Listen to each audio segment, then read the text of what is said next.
Cristóbal Colón descubrió América para la corona española en 1492. Esta súbita ampliación del mundo había puesto sobre España una responsabilidad de dimensiones desconocidas y la obligó a dedicar su tiempo y esfuerzo en gobernar un enorme amasijo de razas, lenguas, religiones y culturas. Sin embargo, a lo largo de los 4 siglos siguientes iría perdiendo poco a poco lo que constituyó el mayor imperio colonial jamás conocido. Desde finales del siglo XVI, los conflictos internacionales se caracterizaron por extenderse fuera del ámbito europeo y ser de tipo colonial.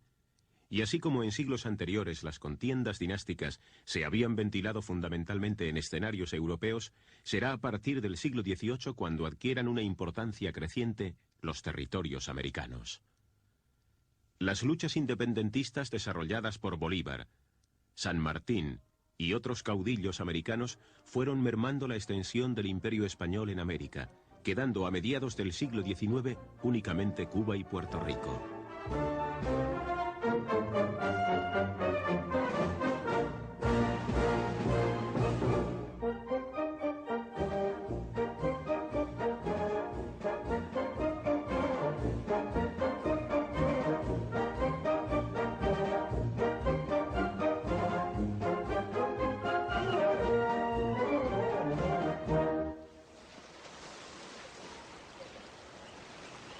Cuba, origen y desencadenante final de la pérdida de las Antillas españolas, tuvo intentos separatistas por parte de sectores reformistas cubanos desde comienzos del siglo XIX.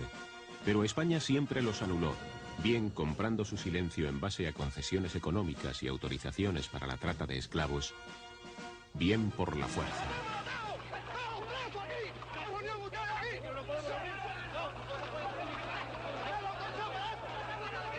En estos intentos emancipadores de los territorios antillanos cobra especial interés la relación existente entre los independentistas cubanos y las sociedades secretas que operaban entonces, especialmente la masonería.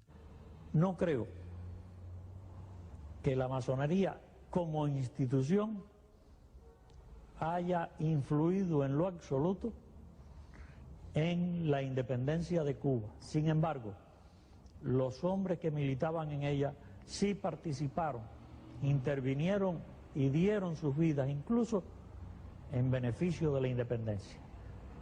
Aclaremos que una cosa es el masón actuando como ciudadano y otra cosa es la institución que no interviene en ningún proceso de tipo político ni religioso. Por ser estos dos los puntos principales que dividen a los hombres y por lo tanto son totalmente ajenos a los fines de la masonería.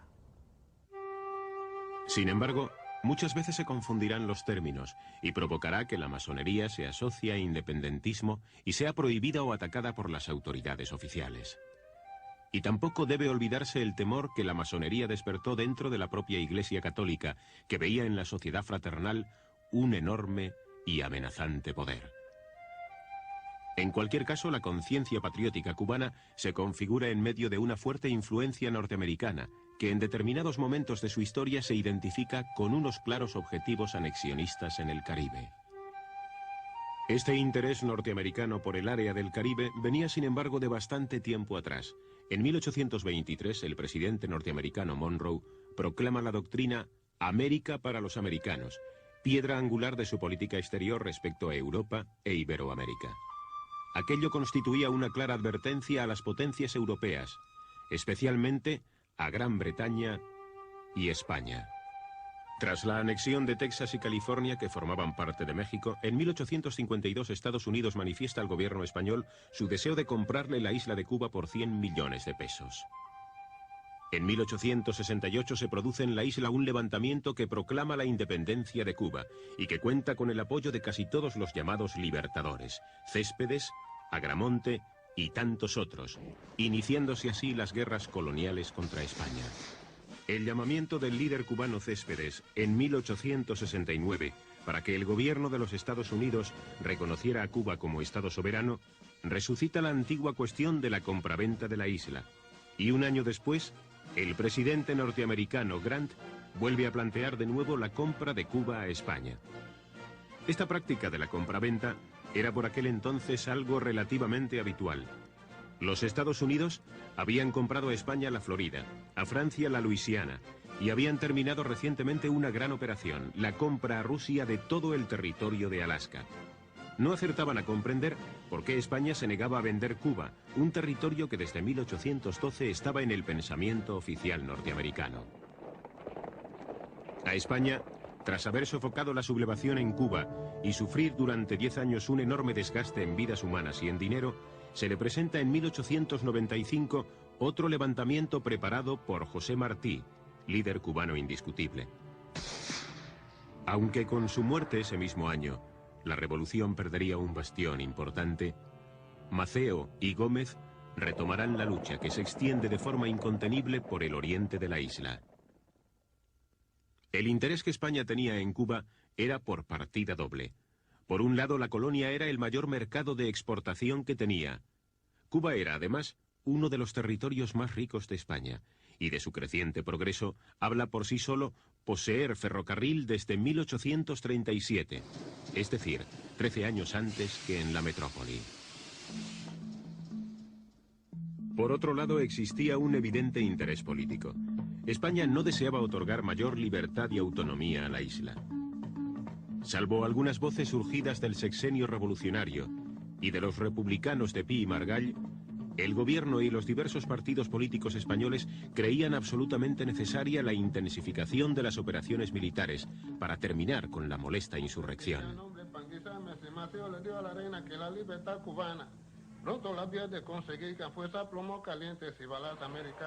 Se produce en la sociedad española una exaltación patriótica que induce a los gobernantes, aristocracia, partidos políticos, periódicos y a la casi totalidad de los españoles a pedir de forma unánime mano dura en Cuba. El avance revolucionario en este periodo de la guerra y la incapacidad de frenar la insurrección mambisa provocó en febrero de 1896 la sustitución del general Martínez Campos por Valeriano Bayler al frente del gobierno español en la isla. Bayler, con sus duras medidas represivas, hizo desaparecer por completo cualquier posibilidad de acuerdo de paz. Pidió más tropas y llevó al teatro de operaciones más de 200.000 hombres, prometiendo terminar con la insurrección en 2 años. El gobierno español había prometido gastar hasta la última peseta y derramar hasta la última gota de sangre por defender el territorio de Cuba. Si se tiene en cuenta que con la ley de reclutamiento de 1885, un quinto podía redimirse del servicio militar obligatorio, que por entonces duraba 8 años, mediante el pago de 2.000 pesetas, fueron las clases más pobres y humildes las que llevaron la peor parte en este drama de la guerra. Muchas familias no podían pagar esa exorbitante cantidad, y otras, algo más afortunadas, hipotecaban propiedades y bienes por el resto de sus vidas, con tal de evitar el envío de sus hijos a un lugar de donde solo 1 de cada 2 españoles regresaba.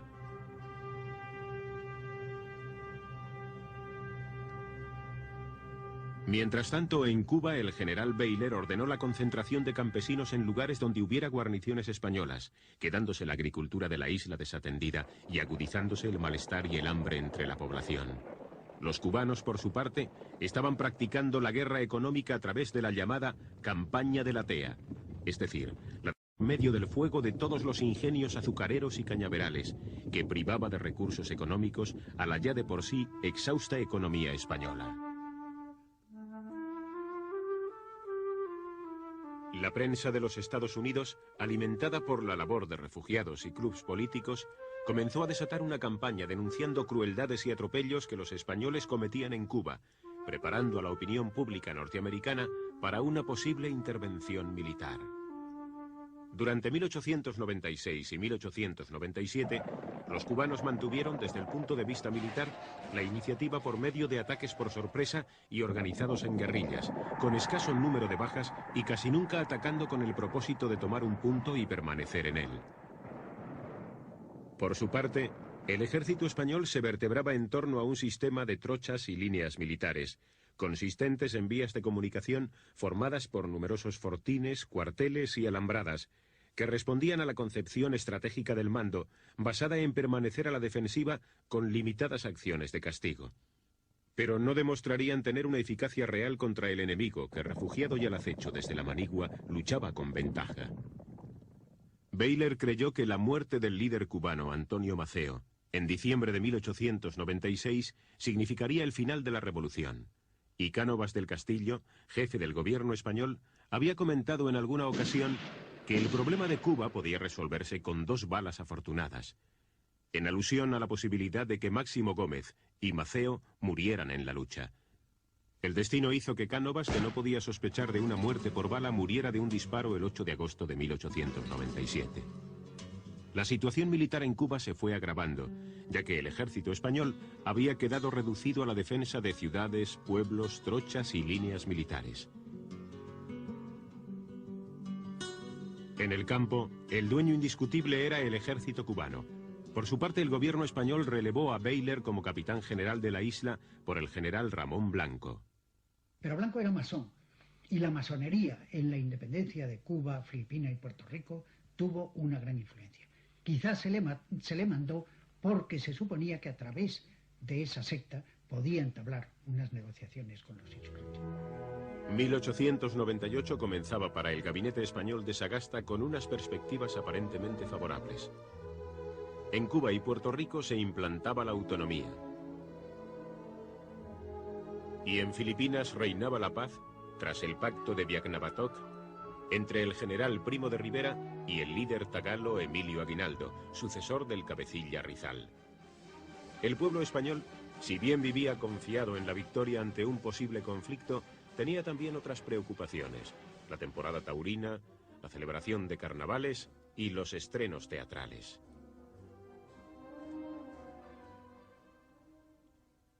El 25 de enero atracaba en el puerto de La Habana el acorazado Maine, enviado por el gobierno de los Estados Unidos en visita de amistad. A este gesto correspondió el gobierno español destacando el crucero Vizcaya al puerto de Nueva York. Esta es seguramente la única toma que se conserva en cine del crucero Vizcaya, y posiblemente la primera de un buque de guerra español del siglo XIX. La noche del 15 de febrero, una tremenda explosión destruía el Maine, muriendo 266 marinos norteamericanos. El panorama internacional se ensombrecía por momentos y las relaciones con los Estados Unidos, de por sí ya difíciles, se habían tornado extremadamente vidriosas a partir del siniestro del Maine. La voladura del Maine constituyó un lamentable suceso que se incorporó como un argumento más para la declaración de la guerra. Los americanos no permitieron que una comisión conjunta investigara las causas del accidente.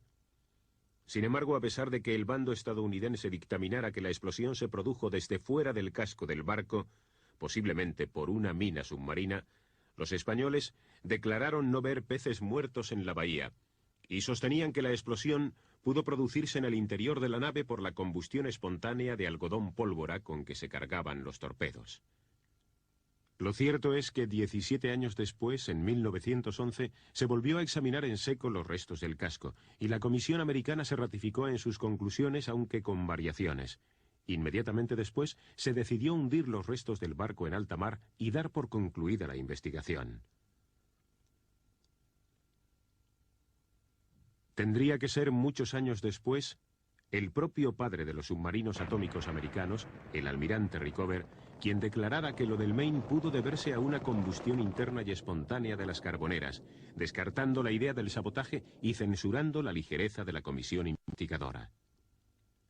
La voladura del Maine, unida a las simpatías del pueblo norteamericano por la causa de Cuba, a las ambiciones anexionistas de algunos sectores sobre las posesiones españolas y a la convicción del gobierno de Washington de que España era impotente para vencer la revolución cubana, hacían prácticamente inevitable la guerra. Estados Unidos intentó una última operación llevada en secreto entre McKinley y la reina regente María Cristina, que satisfaciera sus intereses con un riesgo mínimo: la compra de Cuba a España en $300 millones. Hay esa corta negociación en la que interviene la propia reina María Cristina, y cuando McKinley se convence de que no hay posibilidad de venta, es ya cuando se decide por la última solución, la guerra, suponiendo que España no la aceptaría. Todavía es un último puente tendido, el ultimátum, y se encuentra con que España decide rechazar el ultimátum y aceptar la guerra, sabiendo que necesariamente había de perderla, aunque la opinión española, y aquí sí que vuelve a producirse una oposición entre la España real y la España oficial sabe que no tiene la menor posibilidad de victoria, la España real se cree que sí, contra toda lógica, contra todo sentido común, pero los españoles en el año 98 creyeron que podían vencer a los Estados Unidos de Norteamérica. La presión de la opinión pública norteamericana y de la prensa se intensificó.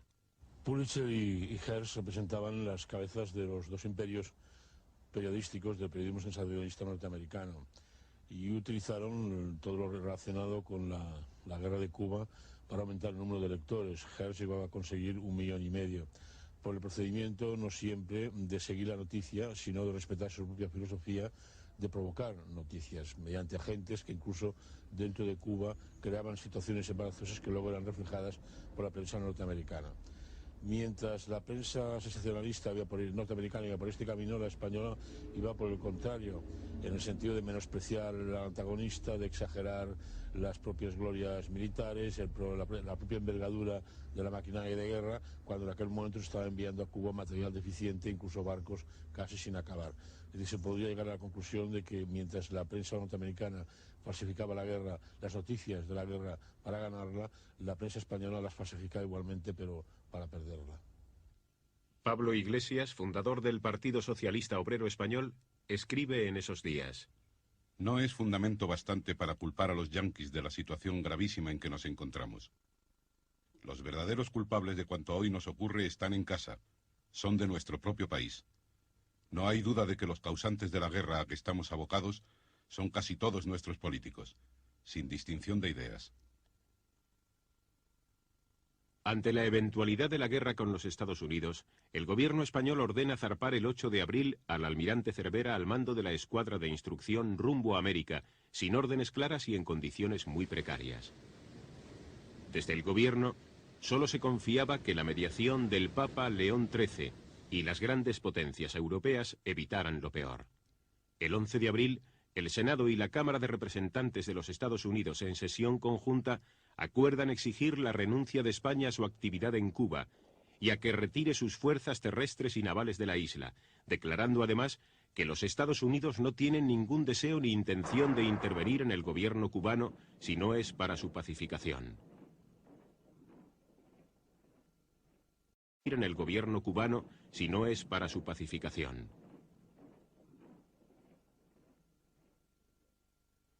El 21 de abril, los Estados Unidos declaran la guerra a España, y al día siguiente el presidente McKinley da orden para que se efectúe el bloqueo de los puertos cubanos, llamando a las armas a 125.000 voluntarios. Evidentemente, el gobierno norteamericano se había preparado con anticipación y comprendió que lo esencial en esta guerra era el dominio del mar.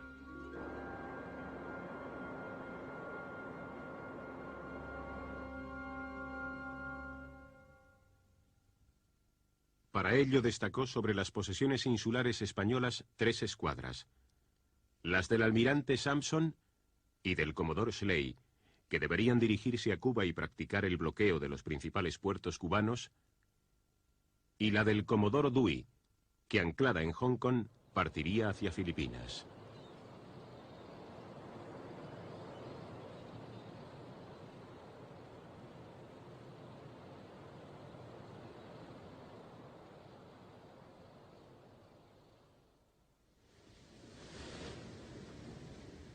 Desde San Vicente de Cabo Verde, punto de concentración de las fuerzas navales españolas, el almirante Cervera había manifestado reiteradamente al ministro de Marina la conveniencia de proteger las costas españolas y las Islas Canarias antes que dirigirse hacia América, donde el desastre sería poco menos que inevitable. Sin embargo, el 24 de abril recibe una comunicación en la que se le informa de que en una reunión especial celebrada en Madrid, compuesta por 19 almirantes, la decisión mayoritaria de estos es la de que continúe hacia las Antillas. Se le advierte además que la bandera americana es enemiga. Ante la discrepancia de opiniones, Cervera insinúa el poder ser relevado, pero nadie se atreve a ocupar su difícil puesto. El 29 de abril inicia una travesía llena de dificultades rumbo a Martinica. De allí pone rumbo hacia Curazao pretendiendo carbonear, y tras comprobar que en aquel puerto tampoco obtiene el carbón y el apoyo logístico prometido por Madrid, decide arrumbar finalmente a Santiago de Cuba. Mientras tanto, en otro lugar muy alejado, Filipinas, se estaba ventilando la primera parte del desastre. El 1 de mayo la escuadra norteamericana de Dewey destruye la del almirante español Montojo en Cavite, en combate desigual. El desastre de Cavite, con 101 muertos y 250 heridos, solo sirvió para comprobar que la débil y anticuada escuadra colonial española, apta para combatir a filibusteros y piratas que poblaban aquellas aguas, no podía hacer nada frente a una escuadra de combate mucho más poderosa que ella. A Filipinas se destina entonces desde España una tercera escuadra, la de reserva, mandada por el almirante Cámara, con la intención de recuperar el dominio naval, pero en Port Said queda bloqueada, negándole el gobierno británico carbón y el acceso a través del canal de Suez. Una vez más, las escasas y dispersas fuerzas españolas se ven obligadas a retroceder, dejando al único acorazado que poseía España, el Pelayo, y al crucero Carlos V fuera del teatro de operaciones de la guerra. El destino provocó que cuando la escuadra de Cervera navegaba rumbo a América, se enviara desde Madrid un telegrama de rectificación de la orden anterior que le facultaba para volver a la península, posiblemente motivado por el resultado de Cavite. Sin embargo, aquel telegrama no llegó a tiempo y ya era demasiado tarde para volverse atrás. La entrada de Cervera en Santiago se produjo el 19 de mayo con las precauciones impuestas por el bloqueo naval americano y con el propósito de cooperar con los cerca de 9.000 hombres que el ejército español tenía allí destacados. Más de 1.000 infantes de marina fueron enviados a reforzar las defensas terrestres de Santiago. Por aquel tiempo, la organización militar norteamericana era defectuosa y el ejército regular no estaba convenientemente preparado para la guerra. Justo lo contrario de lo que le sucedía a su marina, que realizaba ejercicios constantes y alistaba poderosos acorazados entre sus unidades.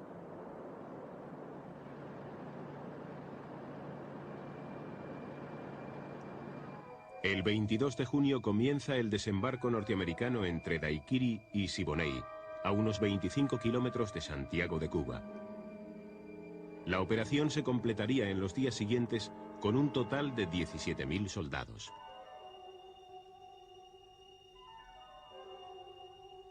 Casi 50 buques entre transportes de guerra y acorazados que los protegían tomaron la playa sin apenas resistencia por parte española, sirviéndose para ello de un muelle destinado a transportar mineral de hierro que no fue totalmente destruido por los españoles. El jefe del ejército de invasión era el general Safter, a quien se le hacía muy difícil desenvolverse en ese clima tropical. Entre los oficiales bajo su mando se encontraba el que después sería presidente de los Estados Unidos, Theodore Roosevelt, al mando de los Rough Riders, que habiendo sido gobernador del estado de Nueva York, iba acompañado de numerosos voluntarios, entre ellos políticos, comerciantes o abogados, la mayoría en busca de aventura y pensando que aquello sería un paseo.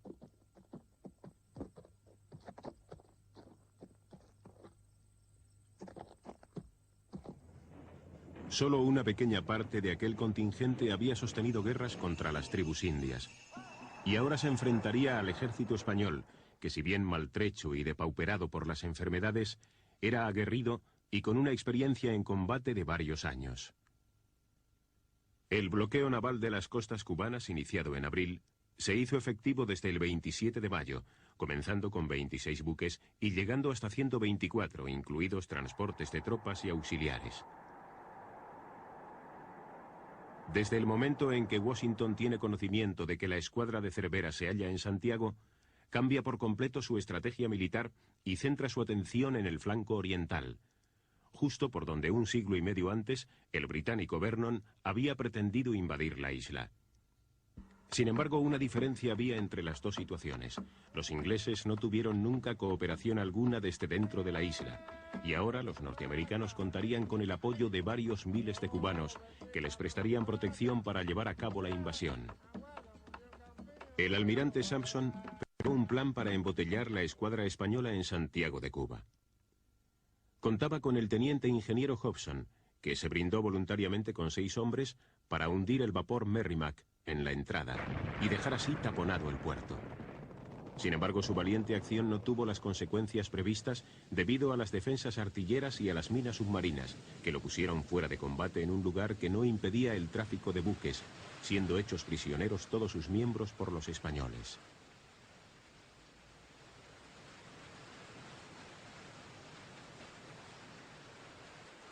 El 13 de junio se presentó frente al puerto de Santiago el crucero norteamericano Vesuvius, provisto de 3 cañones situados a proa, que lanzaban a 2.500 metros proyectiles con carga de dinamita. Pero el efecto de sus bombardeos nocturnos fue más psicológico que real. Las comunicaciones cablegráficas de la isla con España fueron interceptadas y cortadas por la Marina de Guerra americana, aunque las comunicaciones con La Habana seguían abiertas mediante heliógrafos y telégrafos. Una vez iniciados los combates en tierra y retirados los españoles de las Guasimas, el general Safter dispuso varios días después que se atacara al Caney y la Loma de San Juan, ya que estimaba que estas posiciones constituían la llave para la conquista de la ciudad de Santiago de Cuba. El Caney se componía de un fuerte de piedra llamado El Viso, 5 fortines de madera conectados entre sí por trincheras y alambradas, y la iglesia y casas del pueblo preparadas para la defensa. Defendido por el general Vara del Rey con 500 hombres y sin cañones, esperaba el ataque de 4 generales americanos con casi 7.000 hombres, apoyados por artillería y por las tropas cubanas del coronel González Clavel con 200 hombres. Durante 9 horas, los defensores pudieron rechazar los ataques enemigos hasta que se retiraron y parapetaron en la iglesia, entre los últimos supervivientes españoles que no llegaban a muerto su general. En el otro punto caliente, la Loma de San Juan, la lucha se cobró un elevado número de bajas. 450 españoles al mando del coronel José Vaquero se enfrentaron a casi 9.000 americanos y cubanos. Cuando los americanos llegaron al valle se desplegaron y, valiéndose de un globo cautivo que llevaban, lo anclaron para poder examinar los movimientos de las tropas españolas. Esta imprudencia hizo conocer su posición a los artilleros españoles, que destruyeron el globo y produjeron gran cantidad de bajas en el bando americano. Tras haber opuesto una fuerte resistencia, los españoles dejaron en el campo de batalla 360 bajas, incluyendo el comandante del puesto. El jefe de Estado Mayor de la escuadra de Cervera, Joaquín Bustamante, cayó mortalmente herido cuando intentó rescatar las posiciones españolas con fuerzas de infantería de marina. Por su parte, los cubanos tuvieron más de 100 bajas y los americanos 1.000, muchas de las cuales cayeron en el lugar conocido por Paso de la Muerte. Los duros enfrentamientos y la fuerte resistencia ofrecida por el ejército español provocaron un despacho del general Safter a Washington comentando que necesitaba refuerzos y que pensaba replegarse a 5 millas de la línea de combate.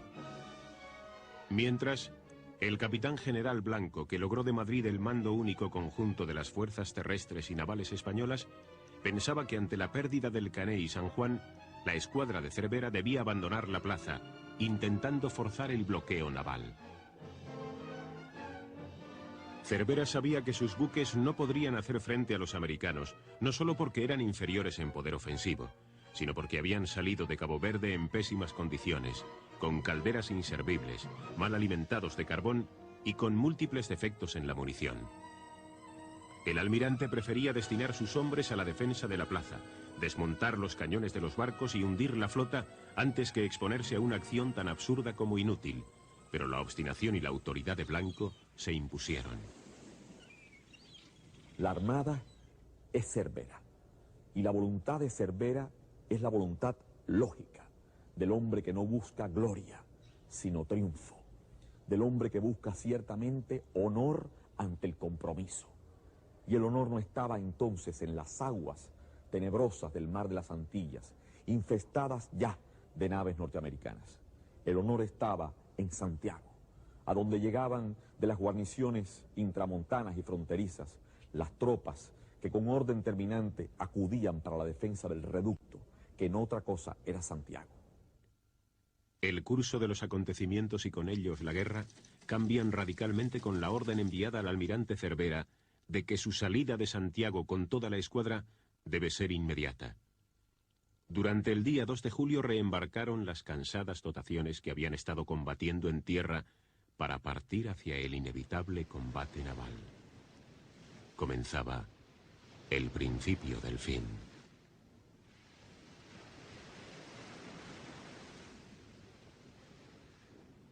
A las 9:30 de la mañana del domingo 3 de julio, salía de Santiago de Cuba la escuadra española por el estrecho y largo canal que imponía el paso de sus barcos de uno en uno.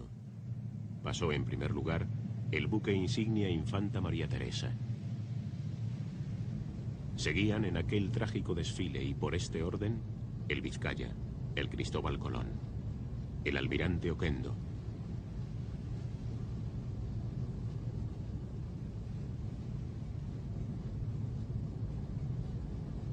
a una distancia mayor, los destructores o cazatorpederos Furor y Plutón.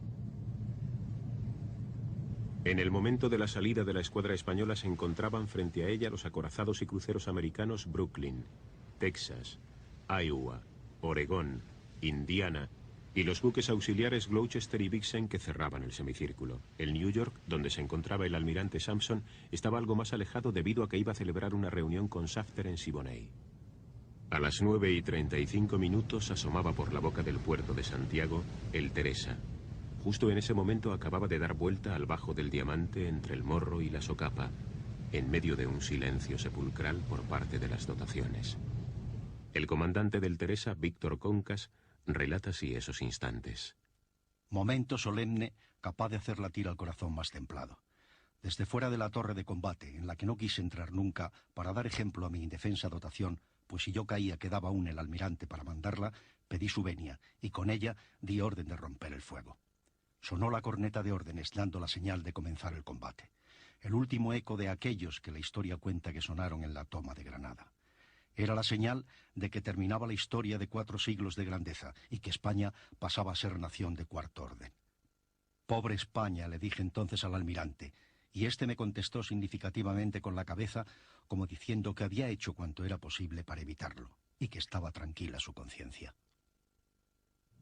Tan pronto como salió, el Teresa se lanzó a toda velocidad contra el primer barco enemigo que halló más cerca, el Brooklyn, rompiendo sobre él un fuego rápido con toda su artillería, excepto el cañón de proa que reservaba para distancias más cortas. En ese momento la artillería americana se concentró sobre el buque insignia español, que aguantó como pudo la lluvia de fuego y metralla que le venía de 4 de los acorazados americanos. El Teresa fue tocado de gravedad al reventar varias granadas en popa, inutilizándole la máquina y disminuyendo su velocidad. Casi simultáneamente se iniciaron varios incendios a bordo que rápidamente se propagaron debido a la gran cantidad de madera que tenía el buque. Entretanto, el Vizcaya, seguido del Colón, franqueó la salida y, obedeciendo ambos las instrucciones concertadas, trataron de escapar sin preocuparse de los contrarios, que en ese momento estaban cebados en el buque insignia español, ya herido de muerte. El cuarto crucero en salir, el Oquendo, recibió una lluvia de proyectiles incluso antes de aparecer en el escenario del combate, inutilizándole la torre de grueso calibre de proa con grandes incendios a bordo, que le obligaron a morir a media milla del barco insignia, y como aquel, estrellado contra las rocas. Los cazatorpederos Furor y Plutón apenas quedaron al descubierto, fueron blanco de los acorazados americanos, que dieron rápida cuenta de ellos en una lucha desproporcionada y desigual.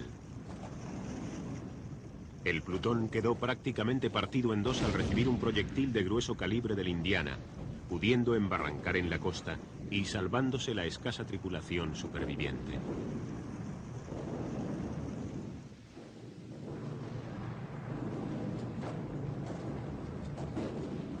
El Furor, que perdió su gobierno y una de sus máquinas, tuvo un fin más trágico, si se considera la profundidad del agua que le sirvió como tumba.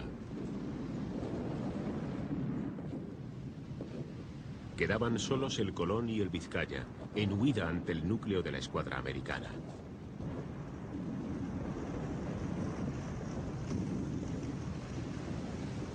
Ya el New York venía ganando terreno para impedir el escape de los cruceros españoles. El lento andar del Vizcaya le hizo perder terreno y tras hora y media de combate embarrancó en aserradero a las 11:10 de la mañana, convertido en un horno de fuego y muerte. La tripulación superviviente tuvo que enfrentarse además al ataque de tiburones y a disparos que les hicieron desde la playa algunos cubanos incontrolados.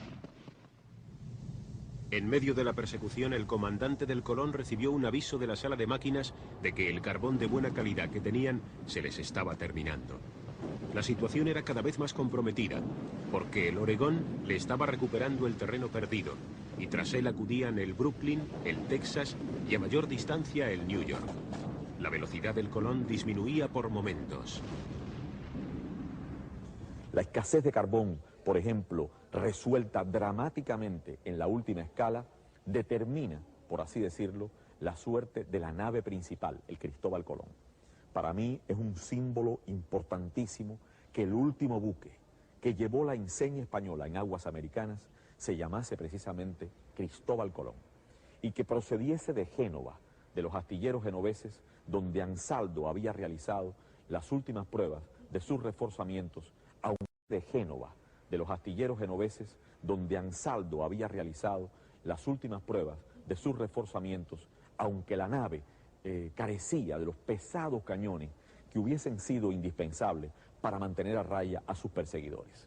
A mí me parece escuchar todavía el tintineo del telegrafista del Morro de Santiago cuando dice: la flota ha zarpado, se ha sentido un profundo cañoneo, ya no se siente nada, han roto el bloqueo.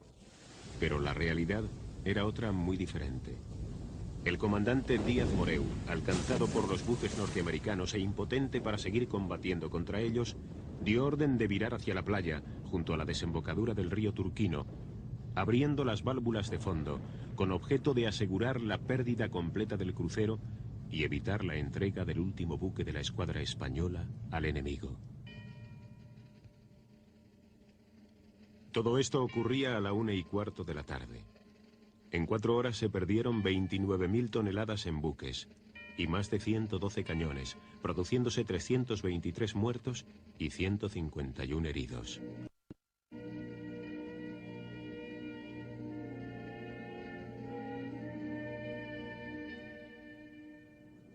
Las bajas americanas consistieron únicamente en un muerto y 2 heridos del crucero Brooklyn.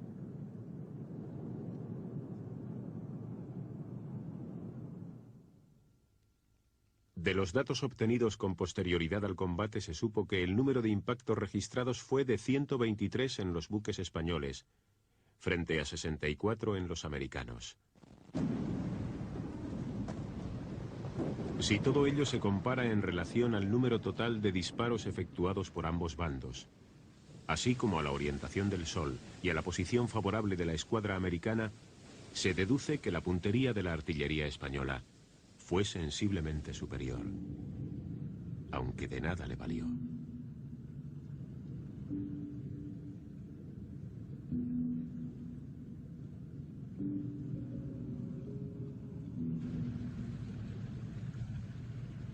No fueron realmente los artilleros americanos los que decidieron la victoria, sino el triunfo de sus potentes cañones y corazas, y el buen hacer de sus maquinistas, especialmente los del Oregón, que se acreditaron de excelentes. En cuanto a la idea de escapar de noche, que se había contemplado en varias ocasiones, se había convertido en irrealizable por la utilización permanente de proyectores eléctricos en la escuadra americana, que se situaba de noche a solo 2 millas de la entrada del puerto, sin estar amenazada por las baterías costeras españolas. Cualquier intento de salida se hubiera traducido en el naufragio del buque guía y en la varada y destrucción de los demás, aparte de una pérdida probablemente superior en ahogados y desaparecidos.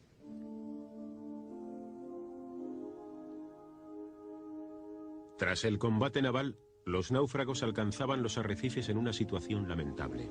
La mayor parte de ellos, heridos y semidesnudos, fueron hechos prisioneros bien por las partidas cubanas del general Cebreco, que se encontraban cerca, bien por los tripulantes de los botes americanos que se dispusieron para recogerlos. El comandante del acorazado Iowa, Evans, relata así la llegada a su barco del capitán Eulate, comandante del Vizcaya. Había vertido mucha sangre y sobre su cabeza tenía un pañuelo empapado en ella. Saludando con gran dignidad, desprendió su sable del cinto y besándolo reverentemente, con los ojos llenos de lágrimas, me lo entregó. Tan hermoso acto jamás se borrará de mi memoria. Apreté la mano de aquel valiente español y no acepté su sable. Entonces un sonoro y prolongado hurra salió de toda mi tripulación, interpretando mis sentimientos. En ese preciso instante, una formidable explosión anunciaba el fin del Vizcaya, hundiéndose para siempre. Los jefes y oficiales americanos se comportaron correctamente durante aquella jornada con los prisioneros españoles, colmando de atenciones personales a los supervivientes y evitando en lo posible manifestaciones de júbilo que pudieran doler a los marinos españoles. La totalidad de estos, unos 1.700 prisioneros, fue trasladada a los Estados Unidos, concretamente a Portsmouth, Norfolk y Annapolis. Desde allí siguieron con natural ansiedad los acontecimientos de la guerra, cuyo fin se aproximaba.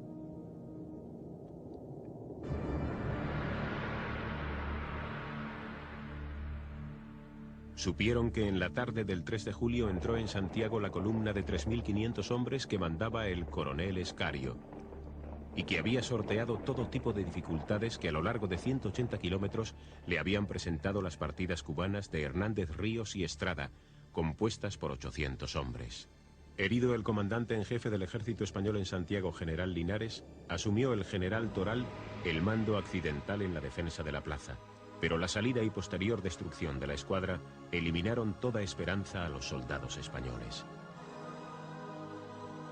La presencia de la columna de Escario y sus soldados solo sirvió para que quedaran comprendidos en la capitulación y para que aumentaran las privaciones y el hambre en la ciudad.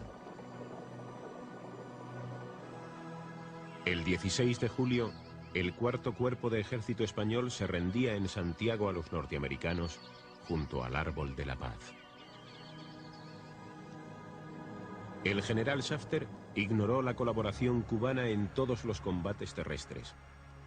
Y ni siquiera Calixto García fue invitado a presenciar el desfile con que se solemnizó la entrega de la ciudad a los americanos.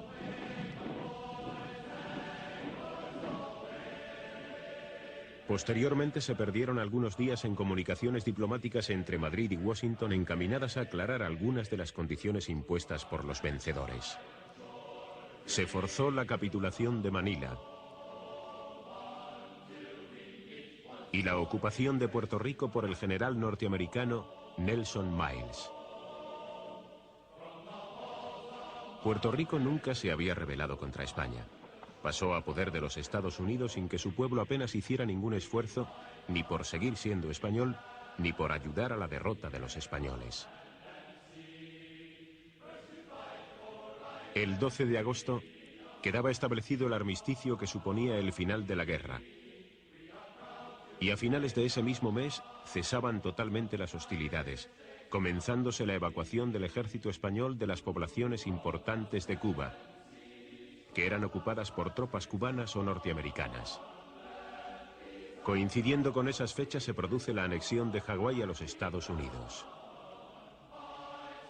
El 10 de diciembre de aquel año de 1898 se firmaba en el Ministerio de Negocios Extranjeros de París el Tratado de Paz, por el cual España perdía la soberanía de Cuba, Puerto Rico, Guam, el archipiélago de las Marianas y las Islas Filipinas.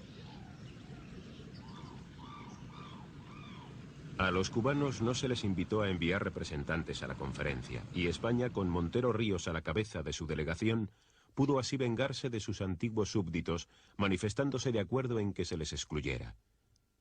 El 1 de enero de 1899, en el Palacio de los Gobernadores Generales de La Habana, se protocoliza el acto solemne por el cual dejaba de existir la soberanía española en la isla de Cuba, tras 406 años de permanencia, y empezaba la de los Estados Unidos.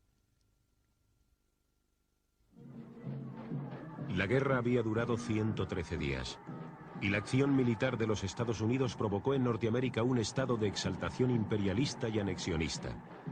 Habían vencido a una potencia europea, que si bien ya no representaba una seria amenaza, era todo un símbolo.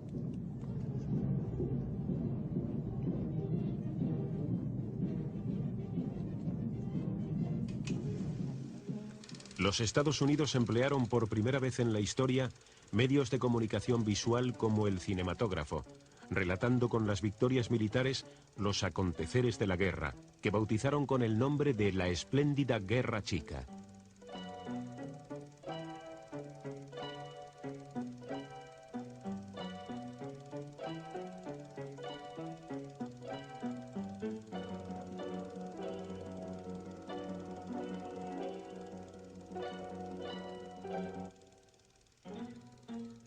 En estos primeros tiempos del cine mudo, el mensaje era sencillo: escenas familiares y de soldados que después de intervenir en combates regresaban victoriosos del frente y eran recibidos como héroes.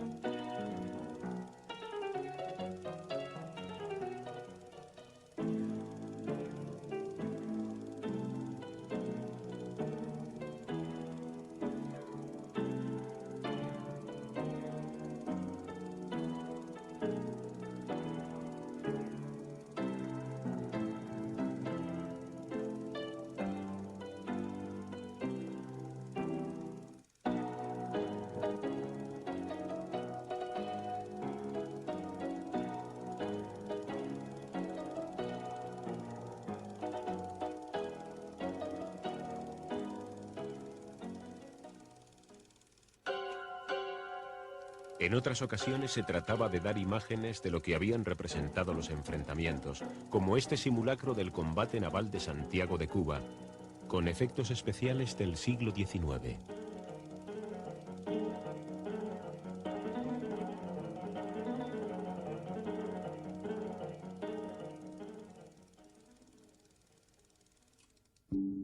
Pero España perdió la guerra no por aquel combate, sino porque el gobierno prefirió librar una guerra que sabía perdida de antemano antes que afrontar una crisis global del régimen. El gobierno sabía que ni el pueblo, ni su ejército, y ni tan siquiera su prensa aceptarían una retirada sin lucha ante la injerencia de los Estados Unidos en la cuestión cubana. La guerra constituyó para el gobierno un mal menor, decidiéndose a hacerla en la mar como si se deseara que la derrota se consumase lo antes posible y poder terminar así con la pesadilla. España desaprovechó otra posibilidad, la de emplear en el escenario naval el submarino Peral modernizado, que constituía prácticamente un arma casi secreta.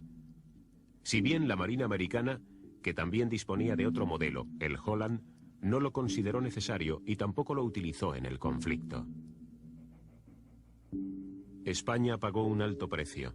Al inmenso coste económico hay que añadir más de 100.000 muertos, de los cuales solo el 5% lo fueron por combates o a consecuencia de las heridas. El resto, más de 90.000, fueron víctimas de todo tipo de enfermedades. Las lecciones de un pasado no lejano no habían servido para nada, y el empecinamiento en mantener el dominio sobre unos territorios que deseaban ser libres condujo al desastre. Inútiles fueron el honor y el heroísmo, tan estimados por los políticos españoles y con los que se había envenenado a la opinión pública frente a un enemigo muy superior. El siglo XIX había comenzado para España con el desastre de Trafalgar y terminó con el desastre colonial en medio de un ambiente de decadencia y pesimismo y con una conciencia de fracaso del sistema. España perdía algo más que unos mercados protegidos y los últimos restos de un imperio. Desaparecía como potencia mundial.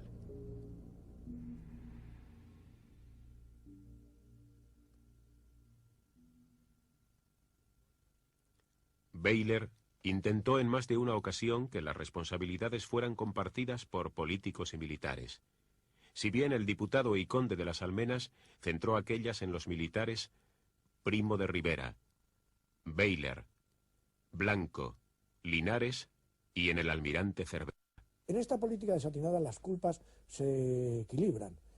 No se pueden echar todas las culpas sobre los políticos ni se pueden echar todas las culpas sobre los militares. Aquel descabellado debate que se originó en las Cortes, tanto en el Congreso como en el Senado, cuando se habló de las responsabilidades realmente eran de todos. Los militares tuvieron muchísima culpa en que no se hiciera el ejército y la marina debida. ellos eran los ministros siempre, ellos eran los que hacían el presupuesto y lo manejaban, ellos eran los que podían tener fuerza suficiente como para por lo menos convencer con razones a los políticos de que sus ideas no eran descabelladas. No lo hicieron. Los políticos debieron haber tenido una visión clara de cuáles eran las posibilidades nuestras en el campo internacional, pudieron y debieron haber conseguido apoyos.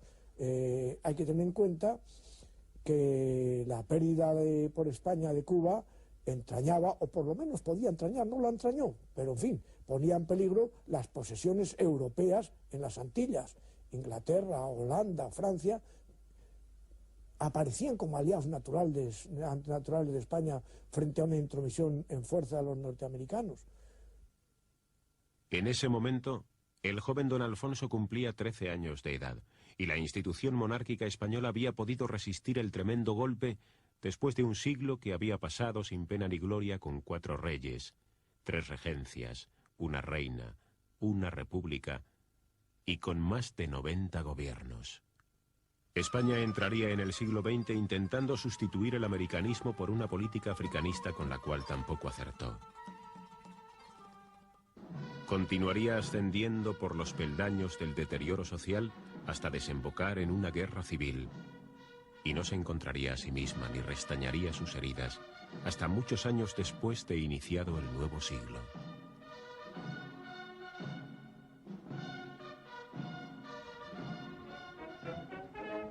Para los Estados Unidos, Cuba se había convertido en un banco de pruebas del imperialismo norteamericano, que lograba el dominio político y económico sin necesidad de apoderarse abiertamente de la ex colonia española. El archipiélago filipino, arrebatado a España y que también ocupó, le serviría durante largos años de plataforma destinada a ser el eje de su proyección sobre el extremo oriente asiático y el Pacífico oriental. Con esta victoria, los Estados Unidos recibían el espaldarazo definitivo a sus intereses e intenciones, que volverían a repetir posteriormente en otros lugares de América y del resto del mundo.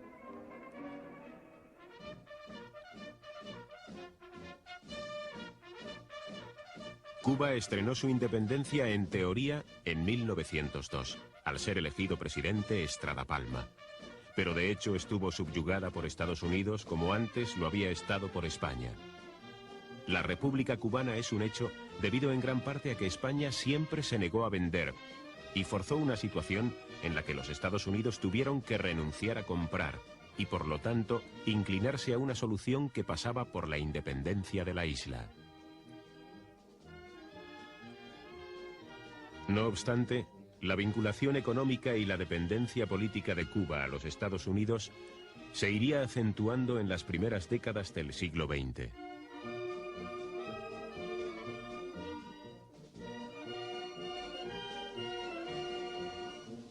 Posteriormente, las contradicciones y enfrentamientos desde 1959 entre el imperialismo estadounidense y la revolución cubana gobernada en Fidel Castro se agudizarían con los años, radicalizándose las posturas de Washington y La Habana.